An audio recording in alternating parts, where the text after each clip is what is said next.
Hey, what's up, guys? Andrew here, and welcome to Discovery English Podcast. Today, we're going to be having a special guest. He is one of our former students, and he is also a great businessman with multiple figure income streams, and he has been successfully managed all of his business with his own leadership style while finishing his bachelor degree at Faculty of Economics, Universitas Gadjah Mada. So, Buyung Samudra, welcome to Discovery English Podcast.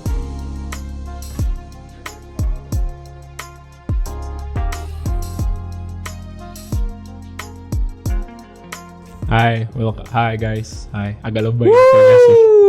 Oke. Hai. Gimana kabarnya, bro? Baik, puji Tuhan, baik. Oke, ya thank you banget udah mau diundang ke Discovery English Podcast ya, bro. Ya, Ini sebenarnya kita baru pertama kali ketemu in a flash ya, bro. Betul. Ya, kita sebelumnya kelasnya online ya. Selalu online. Bener, selalu online, nggak pernah ketemu. Dan ini baru pertama kali ketemu in a flash. Yes. Oke, good. So, kamu bisa nggak jelasin sedikit siapa sih Buyung Samudra itu kayak gitu, in a very short way aja. Oke. Buyung Samudra itu mahasiswa biasa yang mencoba peruntungan lah. Anjay. Oke, mahasiswa biasa yang mencoba peruntungan. Di bidang apa, bro? Di bidang kuliner. Oh, di bidang kuliner, food and beverage ya berarti ya. F&B. Jadi di sini aku tadi nulis skripnya adalah he is successfully manage all of his business with his own leadership style while finishing his bachelor degree at Faculty of Economics. Jadi artinya adalah kamu tuh berarti sambil kuliah dan sambil bisnis juga. Ya. Di food and beverage berarti ya bisnisnya ya. Betul. Oke, boleh cerita dikit nggak tentang bisnis food and beverage-mu tuh? Kita jualan Chinese food, dimsum, Oke. di Seturan. Baru mulai sekitar awal 2020 lah. Sebutin dong apa mereknya? Sebutin Sprung bro. Dimsum Shop. Ini. Oke. Tiger Sprung Dimsum Shop. Nanti kita tulis di description ya. Instagramnya ya. Okay. Instagramnya nanti kita tulis di description biar kalian bisa langsung lihat konten-konten dan cobain tuh datang ke Tiger Sprung ya. Wajib. Wait, Tiger Sprung itu kan sebenarnya kan dia ini ya. Lompatan harimau ya. Nah, betul. aku bisa tahu sedikit nggak kenapa sih namanya kok ini Tiger Sprung? Sebenarnya itu cuma ada teman bilang, namanya Tiger Sprung aja, terus kayak, oh iya keren juga, ya udah gitu doang. Oke. Tidak ada makna. Jadi nggak ada makna tertentu. Nggak Jadi ada. ketika kalau terus nanti disuruh nulis business plan, ya Tiger Sprung itu ya lompatan harimau ya, nggak ada makna-maknaan ya.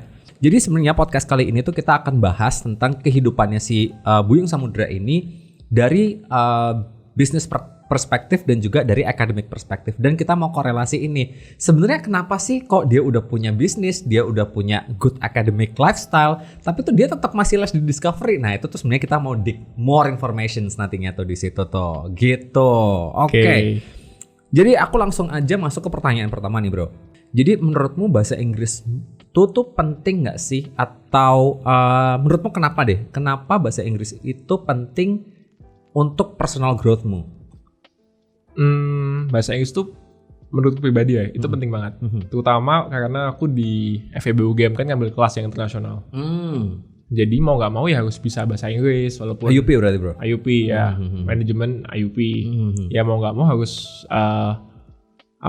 ya harus bisa belajar, harus bisa bahasa Inggris. Soalnya semua materi, jurnal, dosen, teman-teman kan pakai bahasa Inggris terus di kelas. Jadi mau nggak mau ya harus bisa bahasa Inggris. Nah, menurutku juga penting banget bisa bahasa Inggris. Kayak gini deh, kan banyak banget tuh referensi buku tuh dari bahasa Inggris. Kalau udah ditranslate ke Indo tuh rasanya kan ini ya, ada distorsi ya, bro ya? Ya kayak agak aneh gitu bacanya kan. Jadi misalnya ya udah nih kita udah bisa bahasa Inggris, itu tuh kita langsung bisa expand banget, mulai dari pengetahuan karena lebih banyak referensi buku, terus teman-teman juga kan juga bisa kenal sama bule misalnya. Iya, benar. Nah, itu tuh berkorelasi nggak sih sama bisnismu juga, bro? Kan tadi kan kamu kan juga punya bisnis nih kayak gitu. Mungkin dari academic life, ya itu membantu kamu buat bisa involve atau bisa memahami materi lebih cepat misalnya. Tapi kalau seumpamanya kita lihat dari bisnis perspektif, apakah bahasa Inggris itu penting untuk personal growth-mu itu loh, gitu? Penting juga menurutku, karena misal di bisnis ya, aku masih kurang banget lah soal pengalaman. Jadi mau nggak mau kan lebih banyak belajar. Nah, sedangkan pembelajaran ini kebanyakan juga dari bahasa Inggris. Kayak gimana marketing, gimana ini, gimana itu. Itu lebih ke sana. Tapi untuk relasi ke buyer, supplier gitu kan nggak ada, karena cuma bisnis kuliner. Biasa kan jadinya nggak perlu. Berarti kalau untuk bisnis sendiri sebenarnya untuk buyer dan juga suppliermu tuh semua lokal Indo ya bro? Semua lokal Indo. Oke. Jadi belum ada yang ekspansi atau apa namanya kamu datengin supplier atau punya vendor dari luar tuh belum ya? Belum ada. Tapi someday kamu akan sampai ke titik itu nggak bro? Kalau ngelihat dari bisnis modelnya sih kayaknya enggak. Untuk yang ini enggak. Mungkin kalau bisnis lain juga. Kalau bisnis lain mungkin ada kepikiran juga ke sana. Oh ya, tadi karena aku bilangnya multiple income stream ya. Jadi artinya kamu tuh nggak cuma punya bisnis F&B ya, tapi ada bisnis lainnya juga ya. Yang kelihatan sih F&B lainnya. Yang kelihatan benar. Yang kelihatan yang lebih outstanding itu berarti yang apa namanya? Betul. F&B-nya ya. Betul. Oke, itu yang untuk bisnis. Dan untuk akademik tadi sebenarnya lebih ke kayak karena jurnal dan juga terus ilmu-ilmu marketing atau ilmu-ilmu social media dan segala macam itu banyakan dari menggunakan bahasa Inggris gitu ya bro. Iya. Oke. Ada lagi nggak bro yang mau kamu tambahin nih untuk personal growthmu nih? Kenapa bahasa Inggris tuh kamu rasa penting? Ya itu sih. Pokoknya Inggris tuh udah jadi kayak apa ya? Kalau dibaratin mobil, Inggris tuh kuncinya. Anjay. Harus di starter biar kita bisa jalan lebih cepat. Oh benar. Jadi kayak nos ya dia ya. Ya betul. Juga sifatnya bisa lebih cepat. Itulah. Katalis. Oke. Jadi sebenarnya kayak nggak bisa bahasa Inggris pun tuh nggak apa-apa. Cuman growth-nya itu nggak akan secepat kalau kamu bisa bahasa Inggris gitu ya. Betul. Anjay. Oke. Alright. Good. Nah. Sekarang pertanyaanku adalah kamu tuh gimana sih meningkatkan kemampuan bahasa Inggrismu kayak gitu kan? Apalagi ya sebenarnya yang aku salutkan tuh adalah kamu masih mau meningkatkan kemampuan bahasa Inggris, sedangkan kamu tuh masih punya kesibukan ya ngerjain tugas ya organisasi yang ya apa namanya jalanin bisnis, terus kamu tuh ngatur waktunya atau improve-nya tuh gimana bro? Yang jelas aku tetap ngelakuin improve bahasa Inggris juga karena aku tahu kalau Inggris itu penting. Jadi mau nggak mau harus ya ngidain waktu. Terus awalnya sih dulu dari game, kan main game. Terus akhirnya bisa bahasa Inggris. Terus dikit-dikit lah. Terus dengerin musik, terus nonton film, terus mulai baca buku. Nah baca buku tuh sulit awalnya. Soalnya kan bahasanya berat-berat kan. Bahasanya berat-berat bro. Jadi awalnya tuh novel. Novel dulu. Nah berarti artinya adalah bukan berarti kamu tuh karena kamu tuh nggak bisa bacaan bahasa Inggris yang berat terus akhirnya kamu ninggalin baca itu tuh enggak ya? Iya enggak. Tapi mulai dari sesuatu yang lebih mudah dulu. Betul. Dari baca novel ya. Iya. Bacaan simple lah. Oke. Jadi sebenarnya kamu ngerasa karena bahasa Inggris itu penting, jadi ya kamu mau gimana pun tetap kamu sempetin untuk belajar ya. Nah ngatur waktumu gimana bro? Ya kayak biasa bikin timetable kan. Tiap mingguan ada. Paling nggak jadwal kuliah kan udah fix. Benar. Misal ada meeting atau bikin meeting apa, langsung dimasukin. Nah, sisanya kan kosong. Kosong itu ya diisi buat main, diisi buat kursus, buat macam-macam lah. Oke. Gitu. Berarti artinya adalah kamu tuh cukup rajin nulis weekly plan. Lumayan rajin. Weekly atau daily?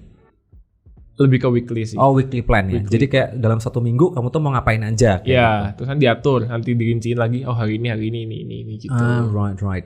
Nah itu berarti artinya adalah planning itu menjadi salah satu skill yang krusial juga ya. Yang sangat important ya. Lumayan. Terutama apalagi kamu menjalankan beberapa kehidupan kayak nggak cuma kehidupan akademis di sini ya. Betul. Ada juga kehidupan bisnis, ada juga kursus, ada juga main. Betul. Kayak gitu kan. Betul. Oke. Ya karena kan kita cuma punya waktu 24 jam bro. Betul. Ya nggak? Gitu. Ya paling yang dikorbanin jam tidur. Jam tidur benar. Kamu tidur biasanya jam berapa bro? Tergantung sih. Tapi kata-kata ya jam 12, jam 1. Jam 12, jam 1. Terus bangun jam? Tergantung. Ya kadang jam 7. Kalau kelas pagi. Kalau kelas pagi. Kadang jam 8-an. Kan jam 9 trading. Oh jadi selain bisnis F&B kamu juga trading juga ya bro ya? Iya. Oke. Jadi tradingnya itu tadi kamu bilang jam 7 pagi bukanya? Jam 9 marketnya buka. Jam 9 marketnya buka. Berarti artinya adalah walaupun kamu tidur jam 12 malam, tidur jam 1 malam. Artinya jam 9 tuh kamu udah harus standby di depan komputer ya, Bro? Iya, paling nggak depan HP lah. Paling nggak depan depan HP. Right. Oke. Itu jalan barengan semuanya. Ya kuliah, ya bisnis F&B, ya kursus, ya trading, itu jalan barengan semuanya. Ya bareng, cuman kan waktunya beda-beda. Kan ada semuanya di istirahatnya. Misalnya trading tuh jam 9 sampai jam 11. Kan nggak gini terus kan, nggak yang intensif. Masih yang yaudah beli terus jual gitu aja. Ya nggak gitu-gitu juga. Amin kan kamu kan juga harus analisis juga, Bro kan? Nah analisisnya tuh biasa malam. Pagi itu udah ada ininya, udah ada contekannya. Ini. Oh ya oke. Jadi pagi tinggal udah contekan. Sekarang pertanyaanku, terus kamu ngerjain tugasnya kapan, Bro? Ngerjain tugas kampus, Bro? Kan kamu juga kuliah, Bro. Ngerjain tugas kampusnya ya bisa aja. Bisa ya. Bisa. Ya kosong, ya udah nyicil tugas ya. Yeah. Artinya adalah untuk mengerjakan tugas kampus itu kamu nggak memakan waktu lama ya, Bro? Enggak. Kebetulan tugasnya juga nggak lagi banyak sih semester ini. Ya kalau let's say someday tuh kamu harus menjalankan tugas yang cukup banyak. Let's say kamu sekarang semester berapa ya, Bro? Semester 5 ya? 5 ya. Let's say nanti di semester enggak juga ya, semester 5 tuh sebenarnya harusnya yang paling banyak ya. Memang. Ya kan? Semester 5 tuh berarti harusnya yang paling banyak, tapi kamu ngerasa udah nggak banyak ya itu ya. Masih ada waktu luang gitu ya, Bro. Kebetulan kan ini kan semua online, jadinya tuh sangat membantu. Benar. Nah, jadi bisa ngaturnya lebih gampang lah. Kalau offline berarti nggak mungkin kepegang. Nggak kepegang mungkin. Nggak mungkin kepegang. Kan kelas sambil trading bisa. Benar. Kelas sambil ngerjain tugas bisa. Pak dosen, mohon maaf ini ya dosen FE ekonomi ini harap dimaklumi kalau semuanya ada studennya yang kuliah langsung sambil trading ya, kan langsung praktek ya, Bro, berarti ya. Betul. Langsung praktek. Kamu finance berarti ya? Finance. Fokusnya ambil finance. Iya, kayaknya salah fokus susah. Terlebih kelas finance tuh Senin jam 7 pagi. Aduh. Capek banget. Ya, Bapak bener. Dosen tolong. Oke. Kalau Pak dosen, dosen namanya Pak siapa, Bro? Gak berani ngomong. Oke, kalau Bapak nonton podcastnya ini mohon maaf dimaklumi ya. Jadi si Buyung Samudra ini karena kuliah sambil langsung praktek ini ya. Kadang-kadang iya. Kadang-kadang sambil praktek gitu. Jadi kalau off cam mohon maaf dimaklumi Pak ya. Selalu off cam ya, Bro. Pak. Oke, alright. Interesting, Bro. Interesting. Nah, terus sekarang aku mau balik lagi nih ke pertanyaanku nih. Nah, kan kamu kan juga belajar bahasa Inggris tadi ya, Bro ya. Iya. Tapi yang kamu pelajari, kamu dulu ikutan kursus lain gak sih, Bro? Selain di Discovery, Bro? Waktu pas kecil, katakanlah sempit ya. Sempet ya. Iya, dari kecil. Dari kecil ya. Tapi kan artinya dari kecil itu kamu udah punya exposure bahasa Inggris yang cukup artinya. Jadi makanya pada saat udah gede ini kamu nggak ngerasa kesulitan ketika kamu harus dihadapkan dengan hal-hal lain yang berkaitan dengan bahasa Inggris. Contohnya IELTS. Karena kamu kan ikutan joinnya kan kursus IELTS ya. Iya betul. Kayak gitu. Nah dari kecil kamu belajar English conversation kan biasanya, general English conversation dan segala macam kayak gitu kan. Artinya adalah kamu udah dibangun sedemikian rupa sampai sedetik ini. Nah, pertanyaanku berikutnya tuh adalah menurutmu belajar bahasa Inggris untuk tujuan lain kayak untuk tujuan formal, untuk tujuan tes atau untuk tujuan akademik atau tujuan bisnis yang lain, menurutmu itu tuh penting nggak? Atau orang tuh cukup ambil kelas conversation aja dari kecil sampai gede? Sebenarnya gini, asal bisa general English itu sebenarnya udah cukup baik menurutku. Cuman kan orang punya target beda-beda. Misalnya mau kerja di kantor, mau kerja di multinational company, itu kan harus punya English yang bahasa Inggris yang lebih proper ya. Jadi aku rasa ya memang harus ambil kursus tambahan sih. Oke. Berarti balik lagi ke tujuannya dia. Betul. Tujuannya buat apa? Oke. Tapi kalau menurutmu sendiri sebenarnya untuk like taking a general English course itu tuh sebenarnya udah cukup ya? Menurutku pribadi udah cukup. Oke. Kecuali kalau berarti artinya adalah kalau semuanya kamu tuh nggak kepaksa harus international exposure, kamu ya kita nggak bakal ketemu nih, Bro. Kita nggak ketemu. Kita nggak bakal ketemu. Kita nggak bakal bikin podcast, Bro. Betul. Oke. Nah terus pertanyaanku selanjutnya adalah dari belajar bahasa Inggris itu, Bro, ada nggak sih direct impact yang kamu rasain, baik itu untuk kehidupan akademismu, untuk kehidupan bisnismu, atau kehidupanmu yang lain kayak gitu, Bro? Jelas ada. Ya karena kita komunikasi otomatis lebih lebih gampang lah ke orang lain. Maksudnya nggak hanya Inggris, kita bisa makin banyak bahasa. aku rasa juga komunikasi kita juga lebih baik ke orang lain, lebih ke sana sih. Oke. Terus mungkin direct impact-nya lebih ke ini, baca jurnalnya jadi lebih bisa paham, nonton video di YouTube yang education itu juga lebih bisa. Bisa orang India kan bahasa Inggrisnya agak susah kan. Benar banget. Tapi aku rasa malah justru sekarang tuh India lagi growing banget loh, bro. Setuju. India tuh lagi growing banget, itu kita nggak bisa underestimate India, bro. Setuju. Kayak gitu. Kayak dari nggak cuman tech ya. Sekarang kan yang lagi growing banget kan di sana kan technya kan orangnya jangan kan gitu CEO Google si Sundar Pichai aja dari India kayak gitu kan. Maksudnya ada poin-poin lain kayak ya dari marketing, dari finance dan segala macam yang dari India tuh bisa kita pelajari sebenarnya. And they have a very good English. Mereka tuh bahasa Inggrisnya bagus-bagus. Betul. Beda aksen. Yeah, true. Although they have different accent. Walaupun aksen yang mereka itu punya yang very thick of Indian accents. Betul. Ya, tapi ya ujung-ujungnya mereka juga pakai bahasa Inggris juga kok kayak gitu kan. Itu juga kalau semuanya kita paham ya kita paham juga kok kayak gitu ya. Oke, nah itu seberapa sering kamu dapat ilmu-ilmu dari situ, bro? Sebenarnya dari SMA sih. Dari SMA kan dulu di SMA kan gurunya guru tuh ngajarin di kelas. Terus ada satu teman, temanku tuh ngenalin satu akun YouTube lah. Dia tuh jelasin materi itu dengan sangat mudah. Tapi aku lupa namanya, soalnya udah nggak pernah tak baca, nggak pernah aku lihat. Soalnya itu soal biologi gitu loh, soal IPA. Nah. Mungkin nanti kalau kamu ingat kita taruh di deskripsi ya. Jadi nanti audiens bisa ngeklik di kolom deskripsi. Nanti aku tanya temanku dulu. Namanya Kiko. Orang fisika UGM. Oke. Kiko, kalau kamu nonton nanti kamu komen ya di bawah ya. Oke. Tetap pasti nonton, tak mention. Oke. Ya. Oke. Nah, tadi itu kan direct impact ke kehidupan akademismu. Kalau kehidupan bisnismu gimana, bro? Apakah terus kamu tuh jadi gampang bikin konten buat buat bisnis F&B-mu atau gimana kayak gitu, ada nggak, bro? Jujurnya sih belum ada direct impact yang gimana. Soalnya konten kita tuh kebanyakan malah pakai bahasa Jawa. Nggak kebanyakan sih. Ada bahasa selain bahasa Indonesia itu bahasa Jawa. Oke. Itu sih. Lainnya ya cuman itu aja. Kenapa kamu pakai bahasa itu, bro? Padahal kan bahasa Inggris itu kan sebenarnya kan bahasa yang lebih global ya. I mean itu widely spoken kayak gitu. Kayak I can say nearly 80% of human living in this world itu tuh pakai bahasa Inggris kayak gitu. Tapi kenapa kamu tetap pakai bahasa Jawa malah atau bahasa Indonesia?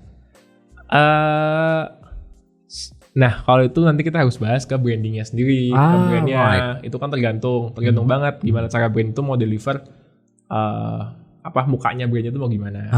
Nah, kalau Tiger Sprang sendiri kita tuh Cina Jawa berarti? Ya, lebih ke sana lah. Kita tuh pengen jadi di Tiger Sprang ini itu maskot atau admin atau yang punya Tiger Sprang itu namanya Koh Tiger. Koh Tiger itu kamu? Ya bisa siapapun. Bisa siapapun ya. Tapi salah satu co-CEO-nya gitu ya. Ya.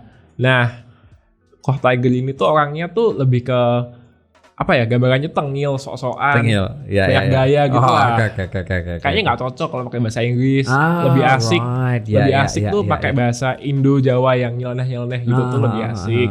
Jadinya gitu. Oke. Sebenarnya itu tadi aku tertarik sama perkataanmu sebelum ini. Apa namanya tadi? Branding ya. And then it actually creates the face of a company itself. Dan sebenarnya itu karena kamu ada membangun karakter. Jadi kamu bangun brand sekaligus bangun karakter di situ ya. Yaitu Koh Tiger itu tadi ya. Oke, bro. Nah, di sini tuh aku lagi ngeliat Instagramnya Tiger Sprang. Nanti teman-teman kalau mau follow langsung aja nih follow nih, ada Tiger Sprang. @tigersprang ya. Di sini ada 6.130 followers ya. Ini kerennya lagi followingnya 0 ya, bro ya. Kan kita sombong. Kamu sombong ya. Kamu aja nggak di follow ya sebagai CEO-nya, bro ya. Tuh, sebagai co-founder saya tidak di follow. Sebagai co-foundernya nggak di follow. Nah, di sini tuh kontennya tuh menarik banget nih, bro. Nggak kayak, jadi kayak kamu tuh nggak jualan langsung gitu loh, bro. Hard selling. Kamu tuh nggak hard selling di sini. Tapi di sini mostly kamu ngelakuin soft selling dari konten-kontennya, fotonya, videonya dan segala macam. Nah, kamu tuh dapat inspirasi ini dari mana, bro? Apakah kamu tuh ngelihat konten dari luar negeri dan terus kamu pelajari dulu? Dan itu kan berarti kan juga harus punya basic English skill kan kayak gitu untuk mempelajari itu, dan kamu juga harus bisa ngelihat matriksnya kalau konten kayak gini apakah akan perform di bisnisku kayak gitu. Betul. Itu gimana bro? Nah sebelumnya kita tuh punya tim marketing memang Mas. Kita pakai jasa namanya Build 3 Kreatif. Build 3 Kreatif. Nanti kita sebut di kolom deskripsi ya. Ya ada Build 3 Kreatif. Kita pakai mereka. Mereka ya anak-anak muda juga. Jadi sebenarnya inspirasinya tuh dari banyak restoran, bukan hanya toko dimsum. Bukan hanya toko dimsum. Hanya toko dimsum. Banyak banget restoran yang kita ambil jadi benchmarking ya. Betul.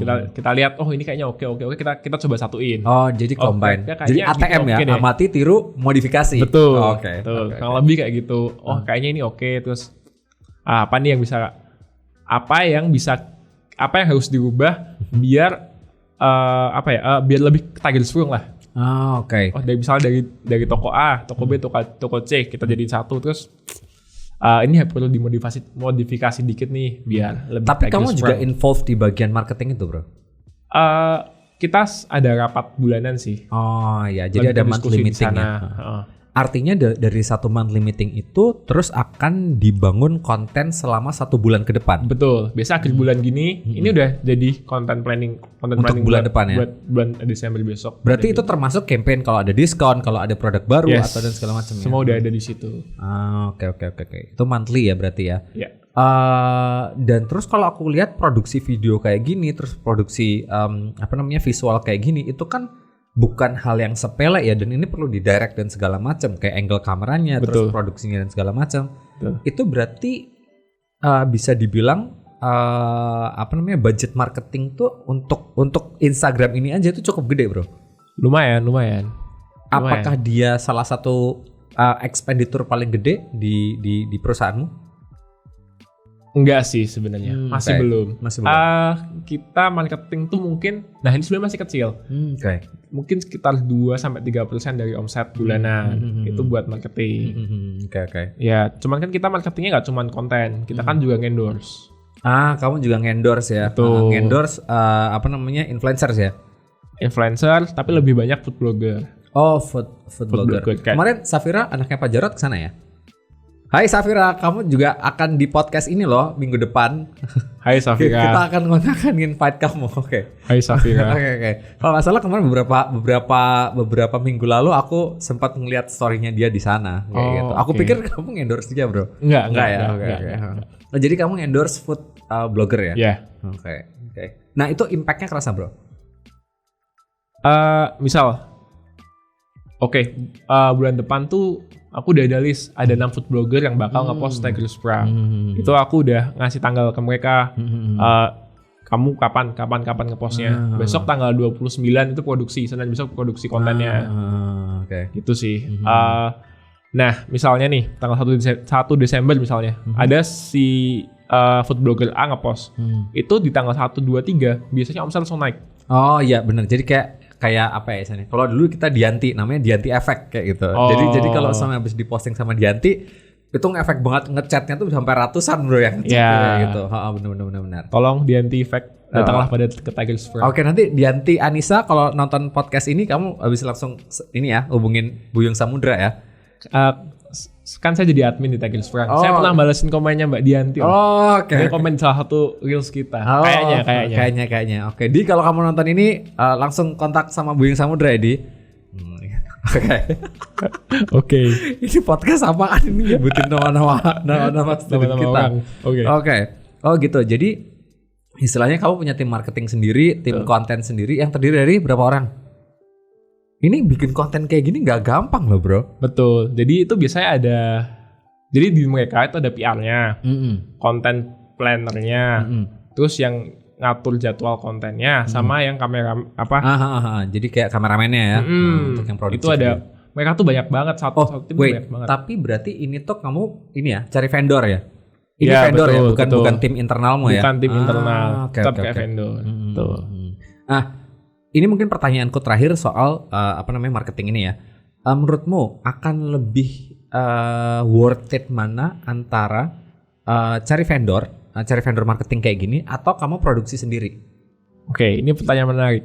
Soalnya kita tuh udah berkali-kali ganti tim marketing sebenarnya. Jadi kalau dilihat tuh Instagram kita tuh nggak mulus-mulus banget. Soalnya banyak tangan di situ. Ya. Banyak tangan, tiap orang beda-beda Ya, soalnya. jadi nanti end resultnya itu beda-beda pasti. Betul. Jadi sebenarnya pusing banget kalau punya tim marketing internal.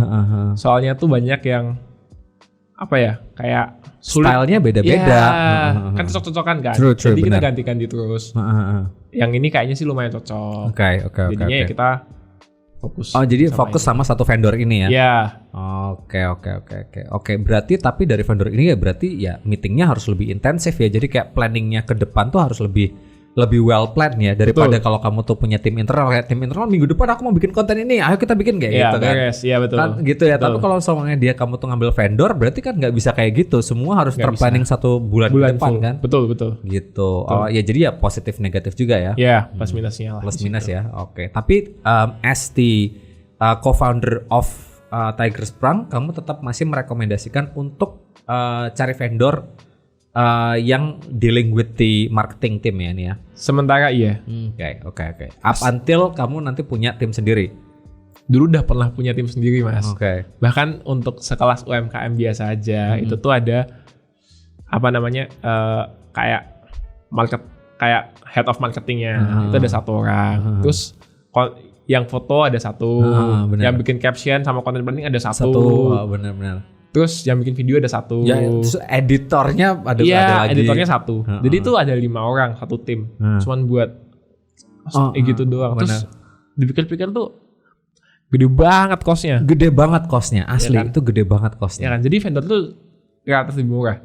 Sama yang tim ini tuh nggak bisa bergerak dalam harmoni gitu loh. Oh, benar. Sedangkan kalau vendor kan udah mereka 1 tim. Jadi urusan ya. Urusan.